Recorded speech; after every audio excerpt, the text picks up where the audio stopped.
Picture that one person in your life who exhausts you. You know who I mean. They twist reality, they make you question your memory, and they make you feel guilty for things you didn't do. It feels like a game where the rules keep changing, and you are always losing. But here is the secret they don't want you to know.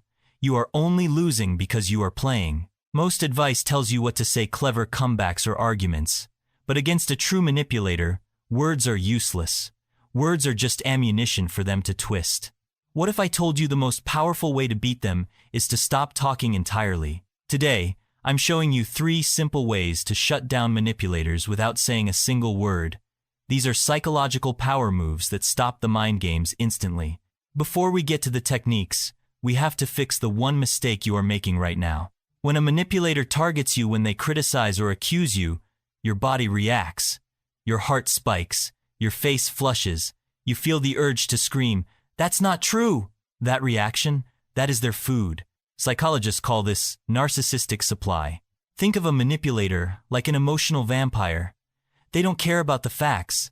They care about the emotional impact they have on you. If they can make you yell, they feel powerful. If they can make you cry, they feel significant. The moment you show emotion, you have handed them the win. The goal of these 3 methods is to cut off that fuel supply. When you stop feeding them, they starve. The first method is called the optical wall. This is how you handle their provocations. Manipulators are experts at reading your face. They throw out a hook, a nasty comment, or a lie, and they watch to see if it landed. Usually, you give them data.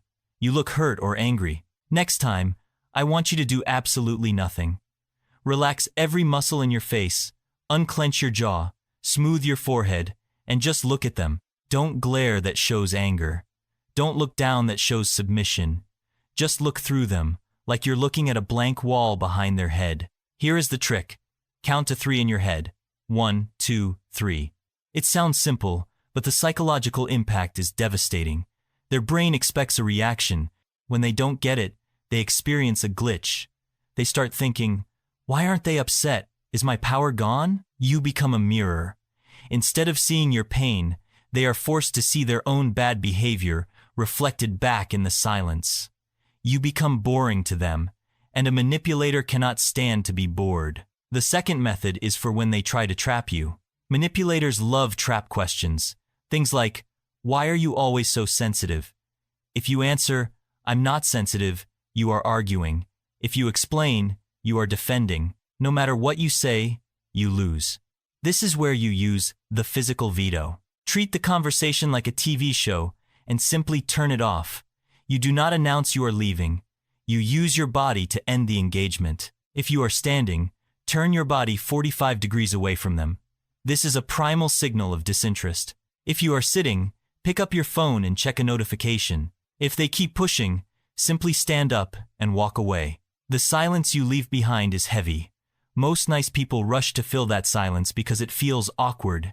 Do not fill it. That silence forces the manipulator to sit with their own words. They threw a grenade at you, and you just stepped aside and let it explode on the floor next to them. You are training them. You are teaching them that disrespect results in an immediate loss of access to you. Your attention is a privilege, and when they abuse it, it gets revoked. The final method is the ultimate power move. It happens when they aren't even around. I call this the ghost protocol. Manipulators rely on you needing them. They target your loneliness or your need for approval.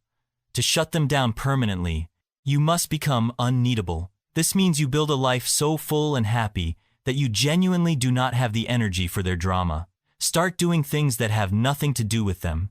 Pick up that hobby, go to the gym, call old friends, build a project. When you do this, your energy shifts. You stop waiting for their texts.